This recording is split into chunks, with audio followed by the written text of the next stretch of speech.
juga punya pengalaman yang berbeda dengan Pak Johan, karena dari Pak Johan sudah mengatakan bahwa saya mengajar di cello yang harus praktek dengan ketemu, tiba-tiba harus melakukan praktek dengan daring, yang mana itu sama sekali itu selain tidak humanis, jadi sudah menyinggung ke masalah sudah tidak bisa lagi estetika kita sudah. Gitu. Lalu pengalaman setahun ini, kemarin kan ada mahasiswa baru tahun lalu, jadi sama sekali kita tuh nggak pernah ketemu. Jadi saya sudah mengiklankan kehilangan satu generasi, itu bisa dibayangkan. Nah, terkait dengan COVID tentunya sebelum saya mau menyampaikan pengalaman saya di praktek, tentunya dengan COVID ini kita memang sudah diaduk-aduk dengan kalau boleh saya bilang tuh kita sudah merubah pola pikir, juga tingkah laku dan perilaku gitu dengan COVID ini.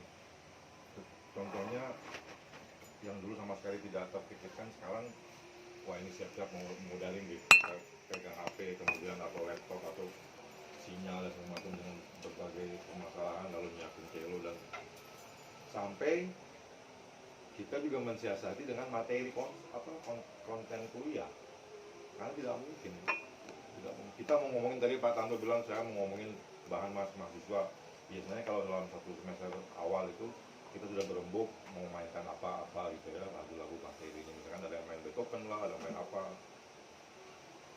Nah, dengan permasalahan daring ini itu jadi tidak maksimal dan tidak bisa, akhirnya mau nggak mau kita berkreasi, berinisiatif untuk mengatasi itu gitu.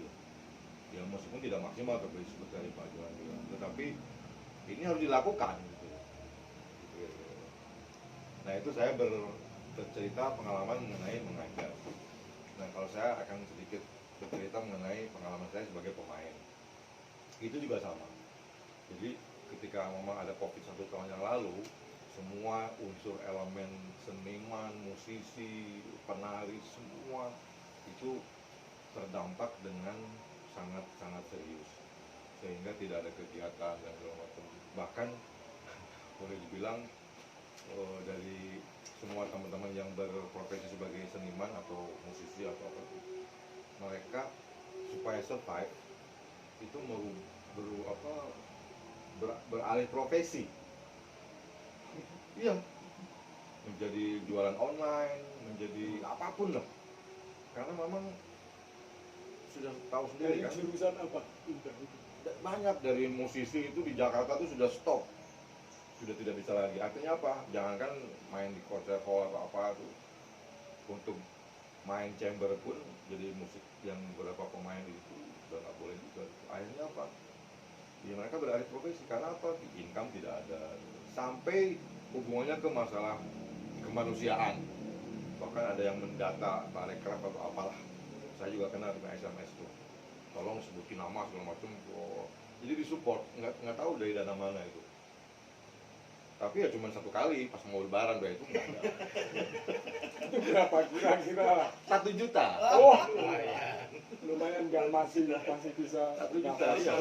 Waktu Lebaran itu. berapa setelah COVID itu? Semua itu. semua nggak ada. Itu nomor rekening sing salah nomor siji. Akhirnya 3 bulan kemudian 1 juta untuk 1 tahun. Oh, kamu dapat juga Mbak Lira? Berapa? 1 juta.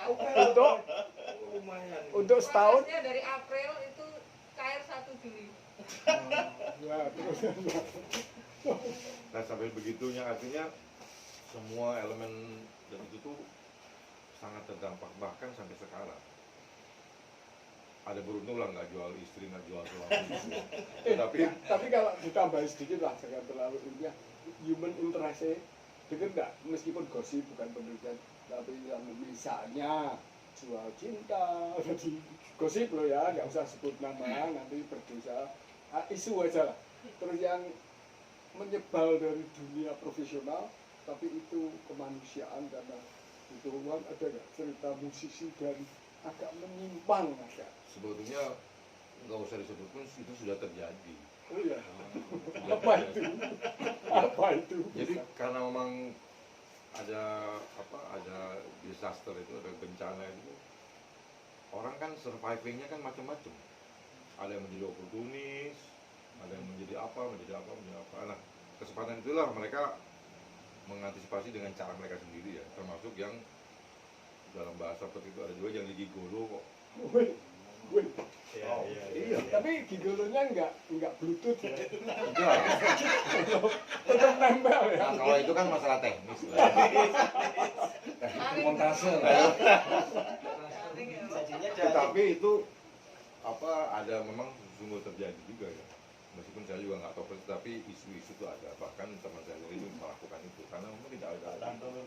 Bahkan kesempatannya itu Tarik. orang-orang yang memang ekspatriat yang ada di Jakarta itu kan mereka juga terdampak. Contohnya suaminya pas pulang ke negaranya nggak bisa balik, terkunci kan, lockdown itu. Mereka cuma ada istrinya segala macam. Ini juga kan stres segala macam. Ya mulai dari situ lah. Jadi memang tidak semuanya menjadi musibah, tetapi ada juga menjadi apa namanya, menjadi berkah gitu. Berkah asmara ya.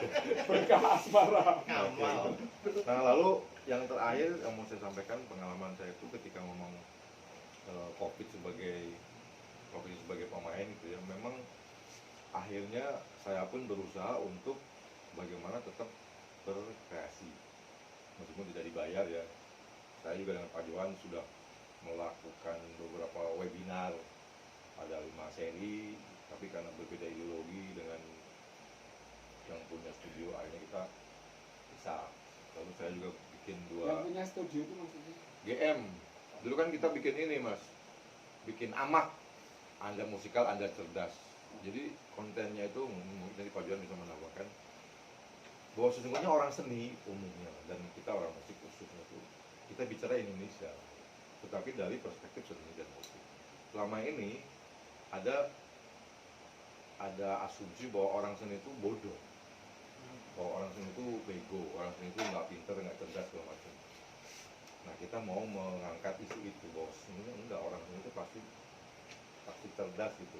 Tetapi karena kita tidak pernah melakukan dan melawan itu, maka dengan program amak itu tuh kita bikin 5 seri. Itu dari berbagai Nusantara ya Pak Johan ya. Ada dari Sumatera, Aceh, Papua, NTT, yang memang mereka itu sama seperti teman-teman di sini mengabdi dalam seni dan pendidikan gitu. Bahkan ada juga yang bikin sekolah sendiri dan sebagainya. Nah, kita mau berdiskusi mengenai itu, mengenai pandemi itu. Itu kayak apa kira-kira? Itu aja.